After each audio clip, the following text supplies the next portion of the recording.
next up tonight is someone that knows exactly what we're talking about when it comes to phobias. Mum, Sarah Adams, has always been scared of flying, and as she's gotten older, her fear has gotten much worse. Concerned she was going to pass on that fear to her daughter, Sarah decided it was time to take action. So we sent her along to meet a real-life Mr. Fix-It, Ali Campbell. Let's take a look at how they got on. If you suffer from a debilitating phobia, you could be excused for thinking it would take a long time to get over it. But here's the thing, it didn't take you long to get scared in the first place. That happened in a heartbeat. And as almost all fear is learned from experience, I can remove any phobia much faster than you think. Sarah has a fear of flying since she was 7. But today, using some easy-to-learn NLP techniques and a helicopter, I'm going to show you how her fear can be permanently removed in just a matter of minutes. I am dubious about this. I can't imagine getting on that helicopter and not feeling frightened. Again, didn't sleep last night, couldn't eat this morning, very, very nervous. I'll be surprised if I get up there and feel fine about it. Scale from 1 to 10, how are you feeling about flying in that helicopter today? 9.5, I'd say. 9.5, okay. I think I've always been afraid of flying. I remember as young as 6, my first flight, I'd just been petrified on the flight. I just remember watching them close the cabin doors and thinking, that's it, I'm a goner, and that was it, really. There's only 2 things that we're hardwired to be scared of. One is sudden loud noises, and the other is a fear of falling. Everything else is learned. It hasn't stopped me from going on holiday, because you have to go on holiday, but it's just a horrible experience.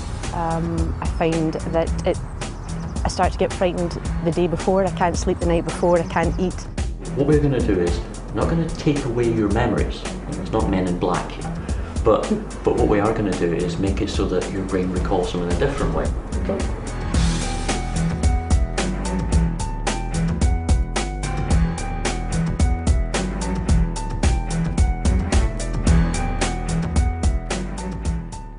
We'll find out how Sarah got on in just a moment. She's live in the studio now alongside Ali. Good to have you both with us. Okay. Sarah, how bad did this get for you, this fear? How did it affect your life? Well, it's terrible. It will start, as you heard, a couple of days before I'm due to travel. I can't sleep at night, I can't eat anything. I mean, you find most people enjoy going to the airport. It's part of the enjoyment of going on holiday. I've never felt that. It got so bad that I ended up going to my doctor, and he prescribed diazepam for me, just to calm me down. But as you said, I mean, you're a mum, it's a big part of your life going away on holiday, so it just must be a complete nightmare for you when that holiday time comes around. Well, it is. Thankfully, I've been away with family most of the time, so they can look after my daughter, to allow me to take my diazepam and just sit in a corner. Yeah. Well, Ali, you obviously were here to help out. Tell me some of the techniques. I mean, because one thing I found really interesting in the VT that we saw there, as humans, really, we're only kind of wired to be scared of loud noises and falling, so everything else is of our own doing, really. Yeah, everything else is learned behaviour, learned from experience, whether it's your own experience, as it was with Sarah. She had a bad flight when she was 6 or 7 years old, or learned through someone else, so passed on in exactly the way that Sarah didn't want to do. She didn't want to pass it on to her daughter Christy.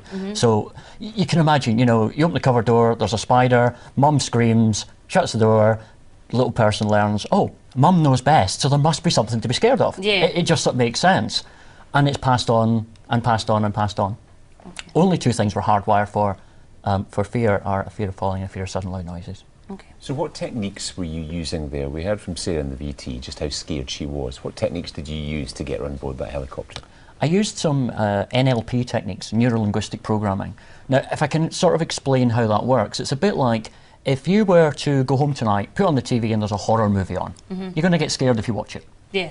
Now, what Sarah did was when she thought about flying, her brain quickly flicked back to all the horror movies of flying that she has in her experience and sort of made them worse, turned them all the way up. Okay. Now, if I stop that process, I can't eradicate her memories. That's why in VTs, obviously, it's not Men in Black. You know, I can't unfortunately, it's not. No. It's not.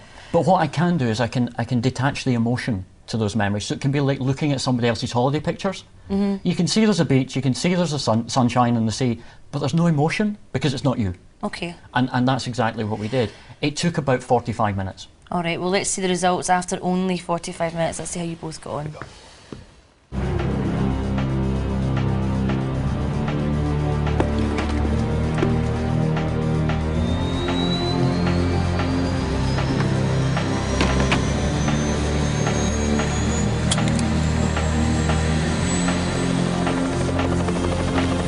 an astronaut.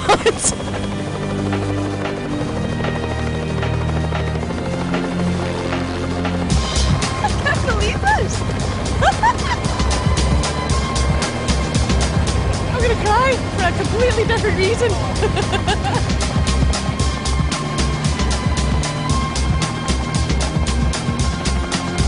I've never looked out a window this height before and actually appreciated the view.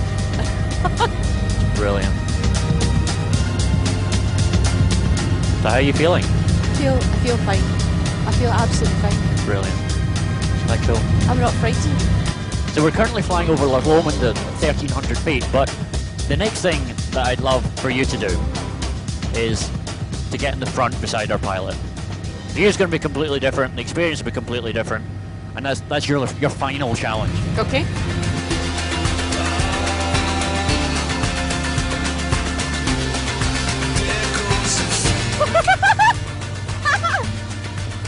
It's even better up the front.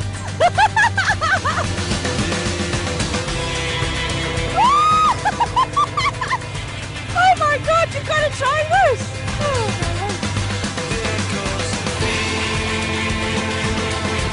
Oh Kevin, what an amazing job we have. Oh, that feels funny.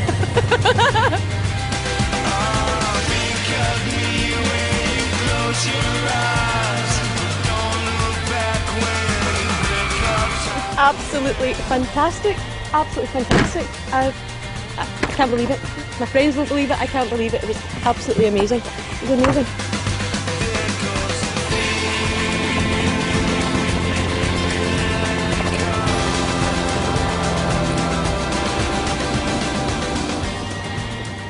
Wow, let's hear it for Sarah. Well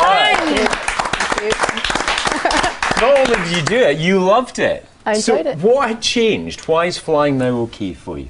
I don't know, a bit of mind bending here from Ali, and I'm sorted. And it was exciting. I didn't feel frightened at all. A bit apprehensive because I'd never been in a helicopter before, and it's very noisy and it's very bouncy. And beforehand, I would have been an absolute wreck, and I didn't feel any of that at all. Well, you know, it's such a brave thing that you did, because I know how terrified you were.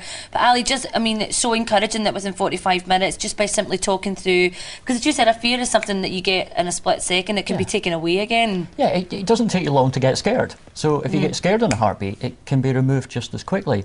And something to know is that, you know, it's not some magical gift that I have or something I was born with. Don't say that, Ali. I'm really hoping you're going to pull out a wand and give it a bit of hocus pocus. But, you know, these are techniques, you know, I could teach you how to cure Sarah's fear of flying. I wouldn't go that far. You've not seen me. But it's sort of techniques that anybody can learn to do. So where do you go from here, Sarah? Have you booked any flights yet for the summer? Do you feel happy about moving forward to do that now? I do. Nothing booked as yet, but no qualms about booking something. Absolutely not. Well, listen, we can't thank you enough. You were so brave to have done that. Thank you, and we're really glad you enjoyed it. Ali, thank you to a miracle worker. Pleasure. What you didn't see on the tape was that Sarah actually flew back to Edinburgh with the helicopter. No. Wow. Sarah, that's pretty. We don't even get a helicopter anymore. That's pretty cool. Listen, thank you very much to you both. Thank you. Thank you very much. If you've got any phobias you would like